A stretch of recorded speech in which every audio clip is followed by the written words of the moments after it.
What if an alien empire descended from the stars, claiming to be our creators? They arrive in ships of living light, beings made of pure energy and arrogance. They offer peace, perfection, and ascension, but only if humanity kneels. When Earth refuses, the heavens erupt. Continents burn beneath radiant weapons. Fleets dissolve in white fire. And in the heart of that blinding war, one admiral discovers the impossible, that the only way to defeat aliens made of light is to turn their brilliance into darkness. This isn't a story of surrender. It's a story of defiance, of humanity standing unbroken against the light itself. Join us as we witness the day Earth fought the gods of the stars and won. Section 1. The Sky That Spoke in Fire. It began with a sunrise that never ended. From the edge of the galactic plane, observatories caught the first flare, a pulse of radiation brighter than any recorded nova, sweeping through the void like a heartbeat. Minutes later, the pulse arrived at Sol's heliopause, shimmering across every sensor, bending plasma streams into lattices of pure geometry. For 6 minutes, all communication went silent. When it returned, a single phrase echoed across every transmission band, carved into static and light. Beings of carbon, your makers have returned. The declaration came with proof. The stars at the galactic core brightened simultaneously, their light stretching outward in waves until it reached human eyes. Patterns too precise to be natural, spiraling into coded frequencies that formed the symbol of the Luxari. Telescopes caught glimpses of their vessels, translucent arcs of crystal and flame, larger than moons, radiant enough to cast shadows across distant planets. At first, humanity watched in awe. Then the Luxari arrived. They entered through the heliosphere like gods descending from myth, a dozen ships moving in silent formation. Each was surrounded by a corona of plasma, shimmering in golden light. When they spoke, every frequency translated at once: radio, optical, even neural resonance. Their words were impossible to ignore. You are our inheritance. You are our work. Kneel and ascend. Their presence was unbearable to the senses. Light that carried weight, voices that bent perception. The colonies of Titan and Europa fell into silence within hours. Not from destruction, but from paralysis. Exposure to Luxari light caused neural collapse. Those who saw it firsthand reported visions of eternity, then vanished. Earth's leaders, fearful and reverent, convened at Luna Command. The message was clear. The Luxari claimed to be the architects of life, the creators of all biological design seeded through the Milky Way. To them, humanity was a child species overdue for obedience. The Concord hesitated. Religious factions called the Luxari divine. Scientific councils refused the claim, but admitted the evidence was impossible to ignore. DNA resonance patterns that matched Luxari photonic coding, ancient biostructures hidden in human genetics. It wasn't proof, but it was enough to ignite doubt. Then, without warning, the Luxari demonstrated power beyond comprehension. From orbit around Saturn, they directed a beam of radiant energy into the gas giant's heart. In seconds, Saturn ignited, a fall star burning with impossible fury. The Luxari's voice returned. Kneel, or join the void you came from.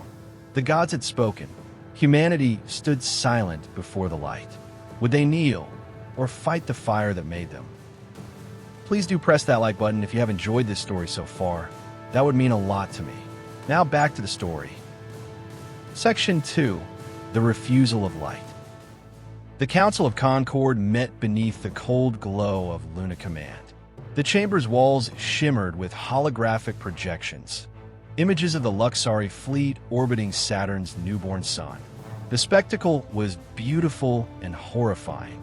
Radiation levels from the false star were rising fast, bleaching Saturn's moons into white mirrors.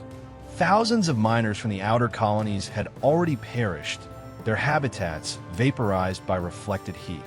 Admiral Solen stood at the center table, her uniform scorched from her emergency run to Europa Station. Her voice was calm, but the tremor in her hands betrayed the weight of what she'd seen. "They're not gods," she said. "They're conquerors with a savior complex. They didn't come to guide us.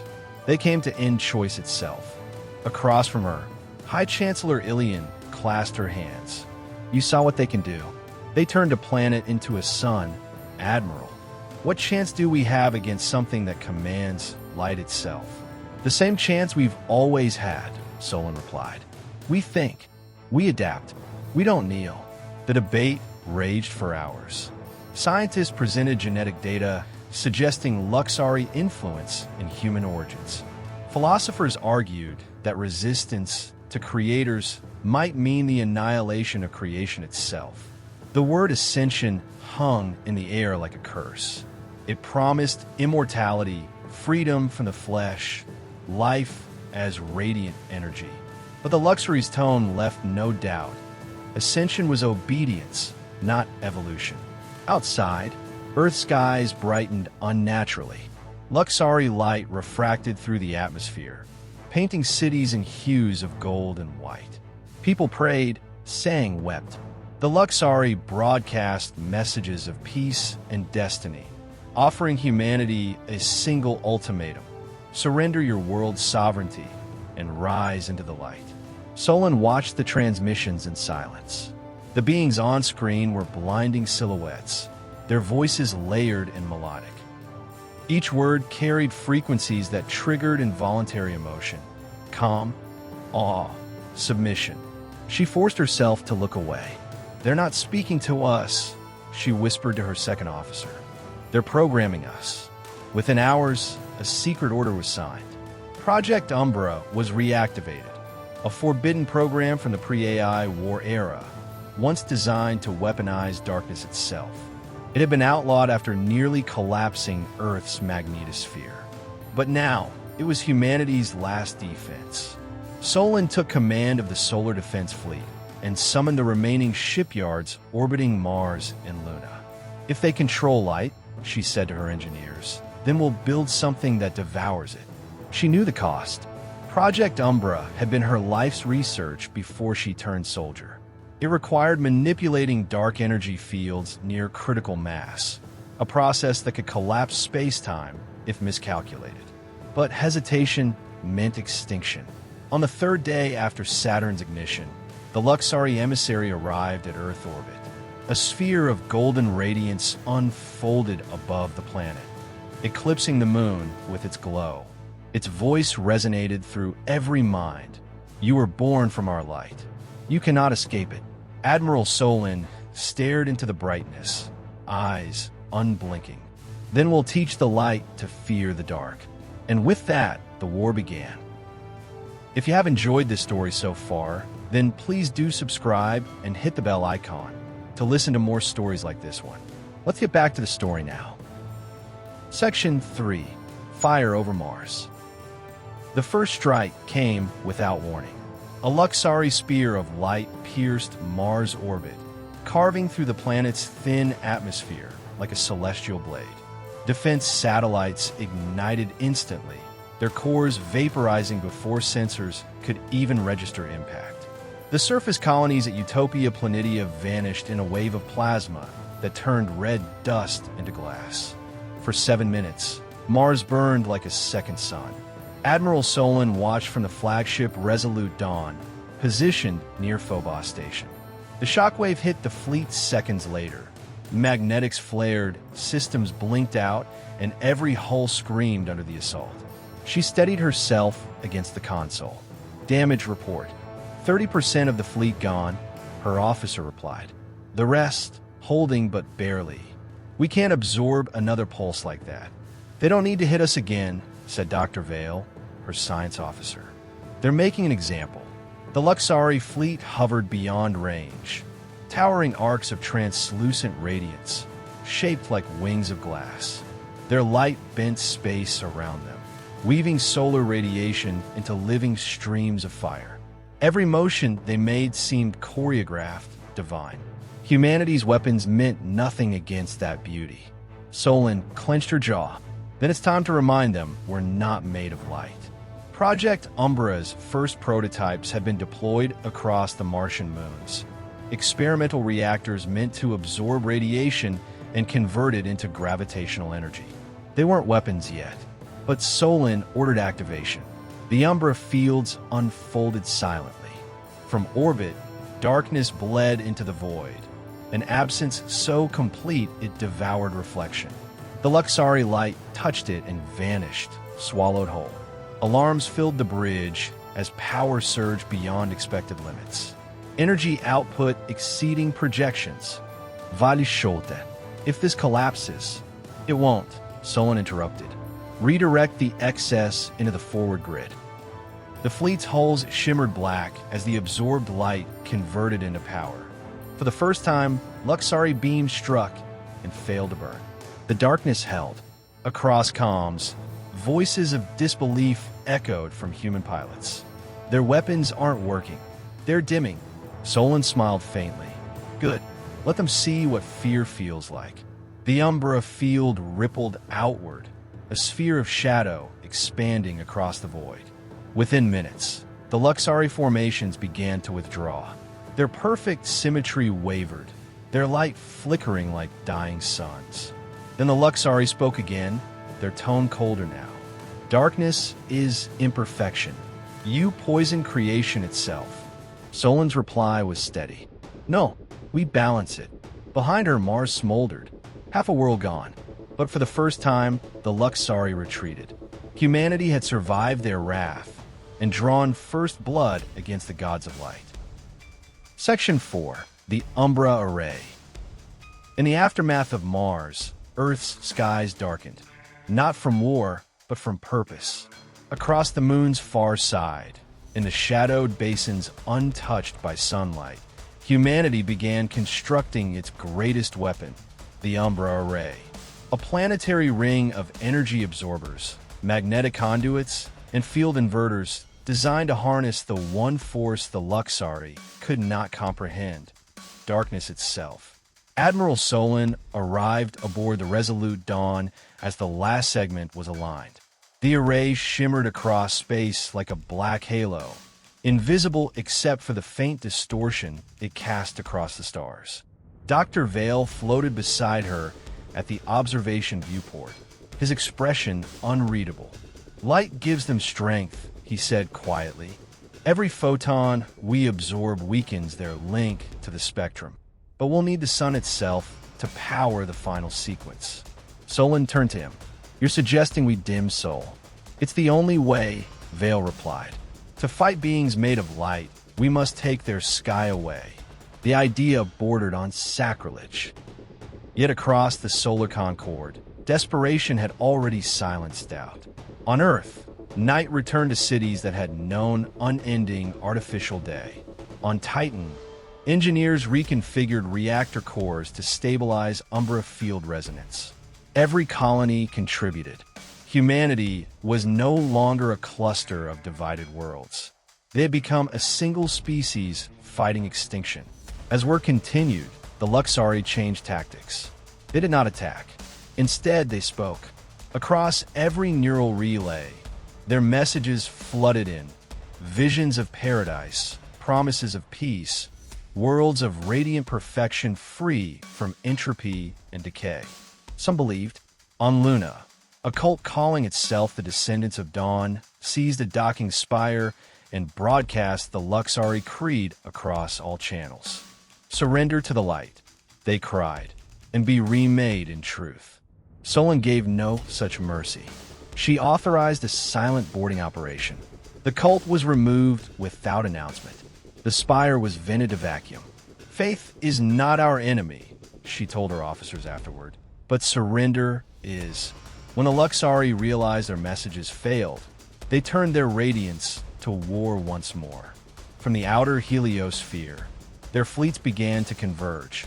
Thousands of vessels shaped like inverted suns, their cores glowing with captured stellar energy. Sensors screamed as the Luxari light bent gravity itself. forming a converging spiral toward Earth. Each flare was strong enough to erase a continent. The Umbra Array was the only shield left between humanity and annihilation. On the Array's command deck, Solen stood as the final sequence aligned. "Begin solar drawdown," she ordered. Vale hesitated, his fingers trembling over the controls. "Once this starts, the sun will dim by 8%. Earth's ecosystems won't recover easily. Neither will humanity if we don't," she replied. The array fired. For the first time in history, Sol's brilliance faltered. The day over Earth turned to twilight. Shadows deepened. In the silence between stars, the light of gods began to fade. And for the first time, the Luxari hesitated. Section 5. The Fall of Light. The sun dimmed across every horizon. Cities that had never known true night stared upward in awe and terror as the sky turned gold to crimson, then to ash. Ocean currents slowed, solar harvesters went dark, and across the colonies, silence fell. A silence filled with one shared understanding. Humanity had just extinguished its own god to survive. From orbit, Admiral Solen watched the light curve weaken. The Umbra Array hummed at full resonance, channeling solar radiation into containment fields that stretched across millions of kilometers. The readings were perfect, too perfect. She turned to Dr. Vale. "What's the risk of feedback?" "Massive," he said simply.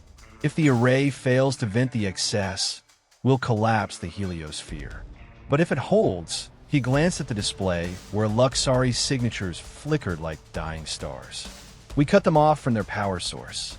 The Luxari reaction was immediate. Their fleets flared with panic, their perfect formations shattering into chaos. Across every sensor band, Luxari vessels dimmed, their radiant hulls flickering like embers in wind.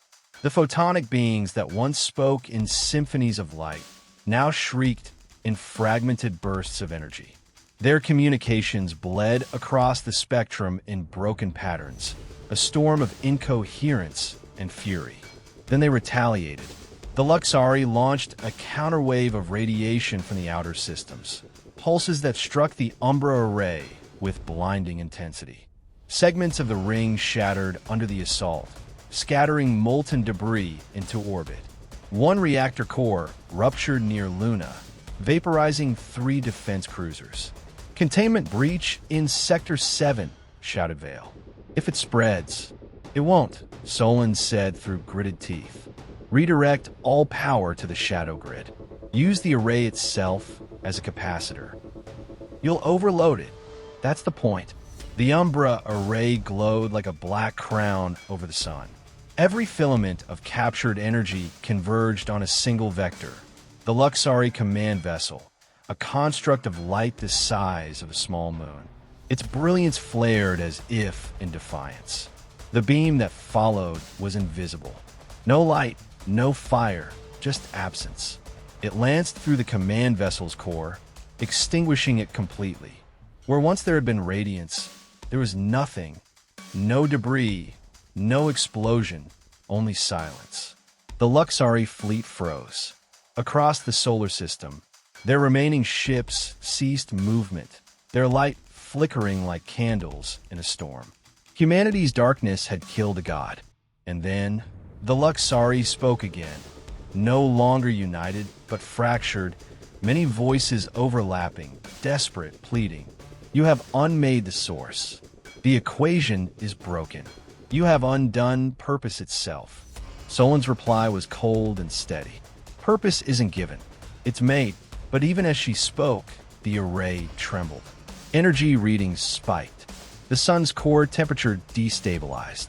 Vale looked at her in horror. "Admiral," the Umbra fields collapsing inward. Solen stared at the star she had dimmed. "Then we bought our victory too well. The darkness that had protected humanity was beginning to consume it." Section 6. The Shattered Sun. The alarms began as a low hum, a vibration that traveled through the hull of every ship in orbit. Then came the light, not from the Luxari, but but from Sol itself. The sun's corona, long suppressed by the Umbra field, began to fracture into ribbons of gold and black. Magnetic storms erupted without warning. Gravitational flux rippled through the void, bending space like molten glass.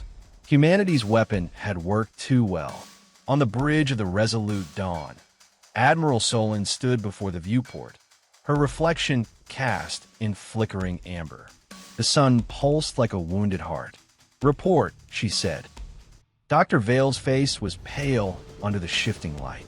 Umbra containment has failed at 70% capacity.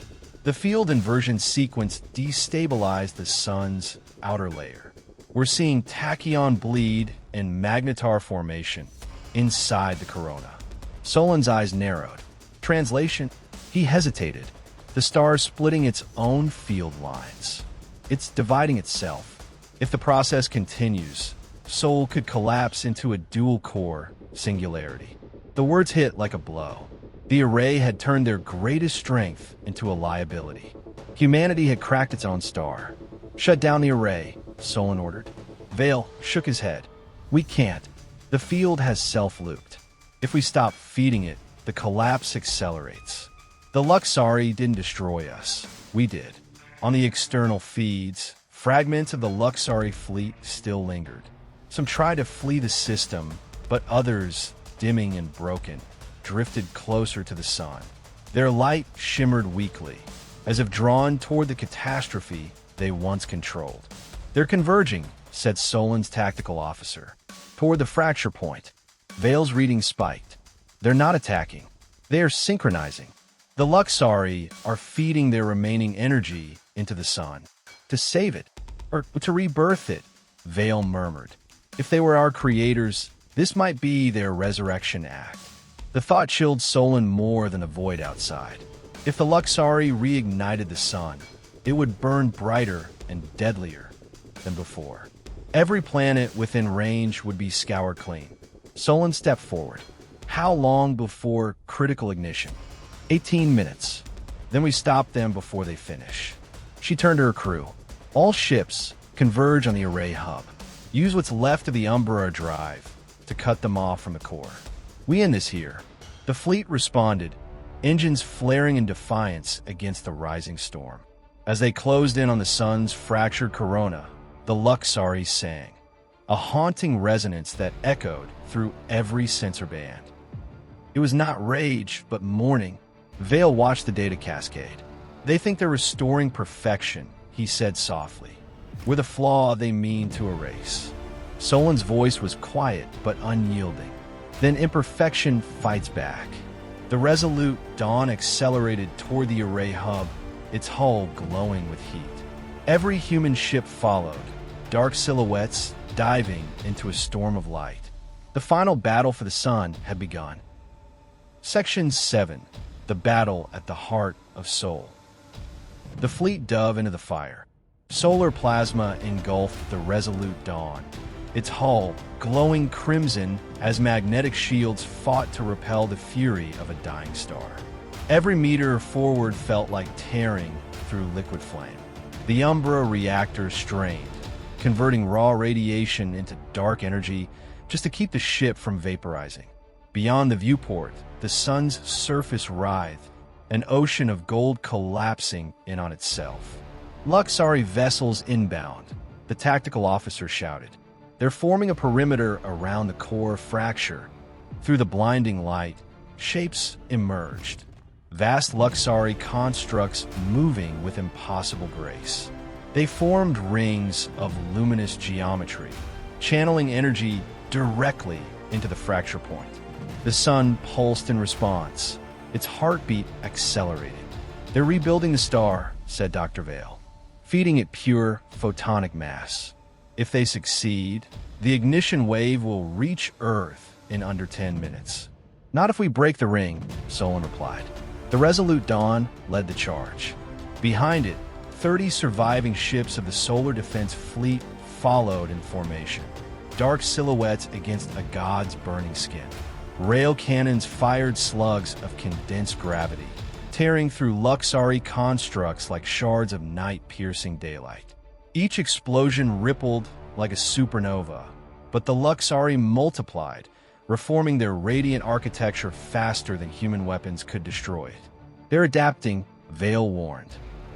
Every strike recalibrates their energy lattice. We need something unpredictable. Solen's gaze fell on the central readout, Umbra Reactor Core 01. Its containment field fluctuated dangerously, pushing beyond safe thresholds. What if we overload the core? Vale turned to her in disbelief. That would collapse our reactor and the ship with it. Exactly. A dark energy implosion might destabilize the entire Luxari lattice.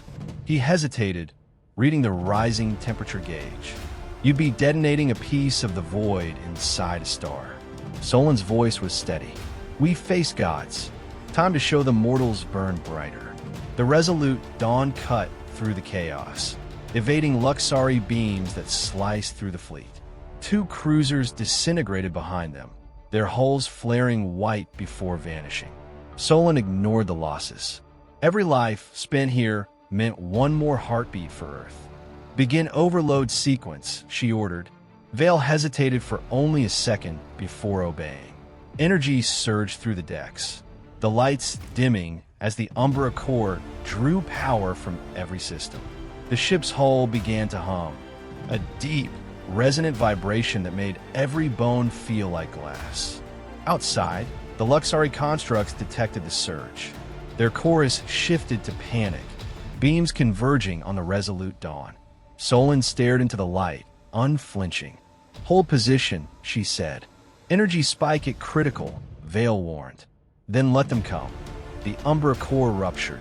For an instant, light and shadow became one. A shockwave tore through the sun's corona, unraveling Luxari constructs like smoke and wind. The radiant rings shattered, their geometry dissolving into chaos. The fleet's sensors went dark. Every system failed. Then silence. When vision returned, the Luxari formation was gone. The fracture at the sun's heart had stopped expanding. Humanity had survived, but the resolute Dawn was gone. Admiral Solen had vanished into the light she had destroyed. Section 8. The Echo of a God. For several minutes after the detonation, nothing existed but static. The fleet drifted in silence, instruments blinded by the storm of radiation that had once been the sun's corona. Then, slowly, light returned, faint, fractured, no longer divine. The Luxari constructs were gone, their radiant lattice reduced to drifting shards of photonic dust. The sun stabilized, burning weaker but steady. Humanity had won, but the victory was incomplete. The resolute Dawn was nowhere to be found. Dr. Vale floated in the command chair of the Horizon Spear, now acting flagship. His eyes were fixed on the sensor feed, though it showed only chaos. No debris, he said quietly. No signal. She's just gone. Captain Iron, Solen's former second, stood beside him. She detonated a dark energy core inside a star. You don't come back from that. Vale didn't respond. His console flickered with faint, rhythmic pulses, so faint they seemed like interference. But the pattern was unmistakable. 6 beats, pause, 6 more. It repeated. A code. Solen's command ID. He widened the feed. The pulses were coming not from space, but from the sun itself. She's alive, he whispered. Or something of her is. The fleet scientists gathered as the signal strengthened. Each pulse carried complex data, coordinates, energy readings, fragments of Luxari code. The analysis took hours. When they finished, Vale spoke softly, almost reverently. The Umbra core didn't destroy her. It integrated her consciousness into the Umbra field. She's part of the sun now. The revelations spread across the fleet. Some called it myth, others miracle. But the signal was undeniable. When decoded, her final message was simple. Keep the dark alive. Days passed. The remaining ships regrouped around the Umbra array's fractured remains. With Solen gone, command fell to Vale. Under his direction, They began converting the array into a containment lattice, both a defense system and a memorial. But strange readings continued to emerge from Sol's magnetic field. Fluctuations that resembled thought. Fractal formations that mirrored Luxari neural patterns, but inverted. Vale watched the data with quiet awe. "She's not alone in there," he said. "The Luxari that merged with the core, they're still conscious, only changed." Captain Iron frowned. "Changed how?" "They're communicating, but not through light, through shadow." Across the sun's surface, dark filaments began to weave into spiral shapes, pulsing in harmonic rhythm. The Luxari had not died. They had adapted. Their godhood had been rewritten. Humanity had not just defeated them. It had transformed them. And through it all, Sol burned anew, no longer a symbol of divine perfection, but of imperfection made eternal. Section 9. The Gods and the Ashes. Weeks after the battle, the solar system glowed dimmer than it had in recorded history. The sun burned steady but subdued, its brightness reduced to a fraction of its former glory. Earth's skies were softer, painted in pale gold rather than blazing blue. Humanity called it the Quiet Dawn. For the first time in generations, the world stood still. No broadcasts, no invasions, no orders. Just the aftermath of victory. Dr. Vale walked the observation deck of Luna Command, staring out at the horizon where the Umbra array shimmered faintly in orbit. "She gave us the light back," he murmured, "but not all of it." Captain Iron stood beside him, her gaze fixed on the same faint glimmer. "You think she's still aware?" Vale nodded. "The readings haven't stopped. Every 12 hours, there's another pulse. It's not random, it's rhythmic, almost emotional." "Emotional?" Iron frowned. The Luxari never understood emotion. They believed order and symmetry were truth. Solen's final act infected them with imperfection, humanity's greatest flaw and its greatest strength. Now, they're learning from her. The thought was staggering. The Luxari, once radiant tyrants, were evolving into something new, reborn within the dark heart of the sun. It was impossible to know whether that was salvation or the seed of another war. Iron turned from the viewport. "The Concord wants to rebuild the array into a weapon. They say we can use it to control solar output, maybe even reshape stellar behavior. They're calling it the Solen Gate." Vale's expression hardened. "A monument or a cage? Depends who commands it." He walked to the console and brought up the latest telemetry feed. Solar filaments danced across the screen, patterns forming intricate spirals that no natural process could explain. Embedded in those movements was a faint signal, a voice. He activated the filter. The sound that emerged was faint, fragmented, but unmistakably human. "Hold the dark." The room fell silent. "That's her," Iron whispered. "She's still protecting us." Vale's hands trembled as he stabilized the signal. "Or warning us." Outside, the sun's corona shifted color, gold fading toward violet. Magnetic storms rippled outward, more rhythmic than chaotic.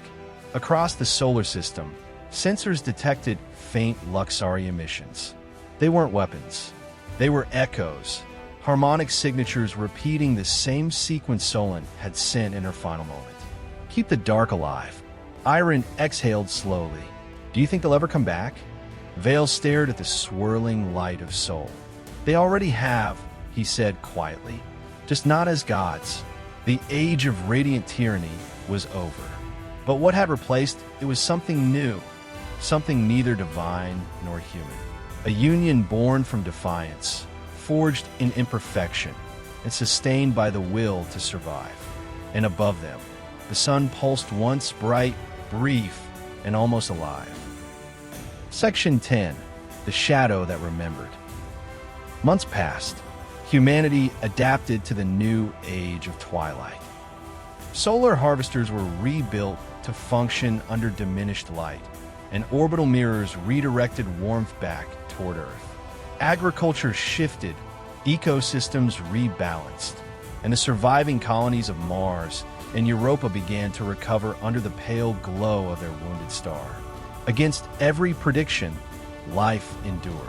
But in the quiet of that endurance, something strange began to unfold.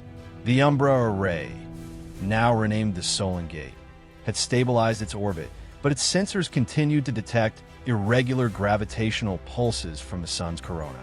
At first, the scientists assumed it was residual flux. Then, one by one, the pulses began aligning into patterns. Rhythmic, complex, structured. Dr. Vale sat alone in the command chamber, studying the latest waveforms. Each spike was distinct, forming mathematical sequences too deliberate to be random. He ran translation protocols, then stopped when he saw the results. It wasn't data, it was speech. The message repeated over and over, encoded in electromagnetic frequency. Remember the light that fell? Vale stared at it for a long moment, the words sinking into him like an echo from a lost dream. Then, almost unconsciously, he whispered, "Solen." The signal intensified. The lights around him dimmed as the sun flared in response.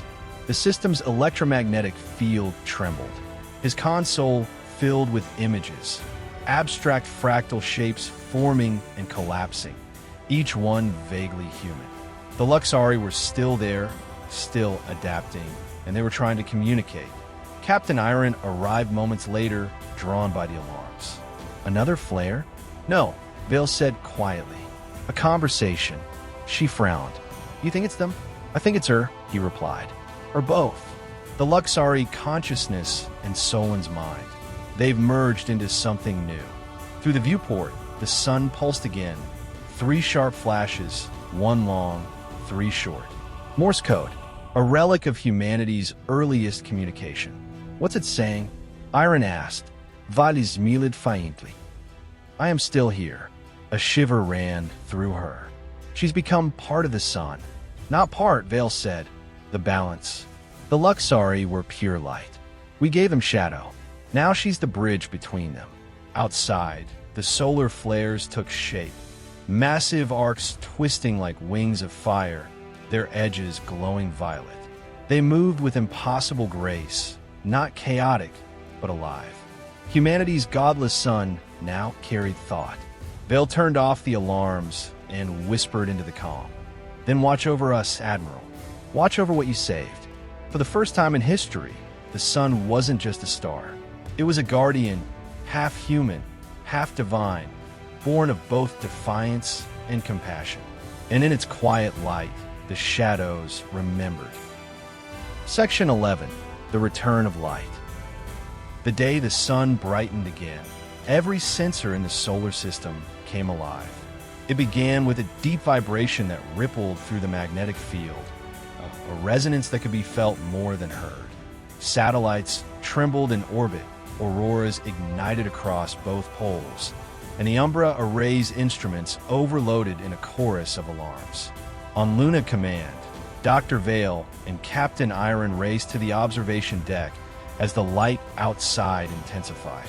The sun was no longer the pale gold orb of the quiet dawn.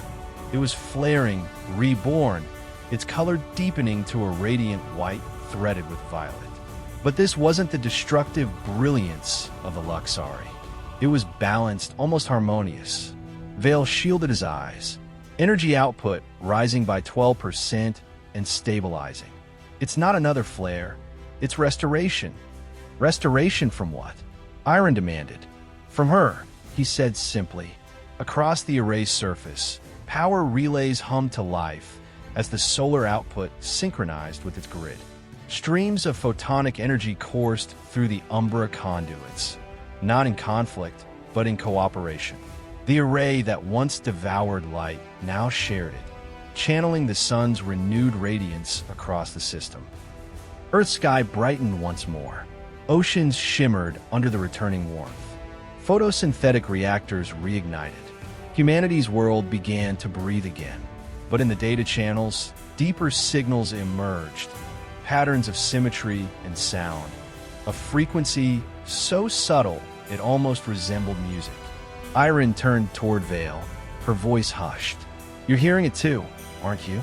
He nodded. It's her voice, embedded in the sun's magnetic field. She's guiding the output, keeping the balance between light and dark. The message repeated through the static. Life endures. Learn from the light. Remember the dark. It wasn't a warning. It was a gift. As the light returned to full strength, humanity realized something extraordinary.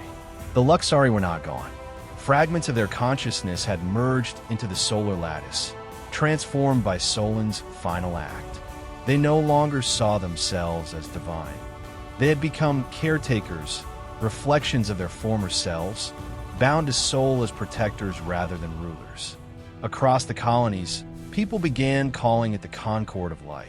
The sun no longer represented dominion, but coexistence, the fusion of opposites, order and chaos, creation and imperfection. Irene looked out at the glowing horizon of Earth, tears in her eyes. She won, she said softly.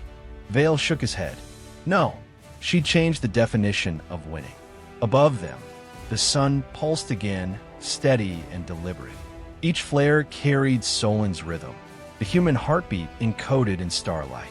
Humanity had fought gods, shattered its own star, and emerged reborn beneath the same sky, not as beings of light, nor as conquerors of it, but as equals, walking the line between brilliance and shadow.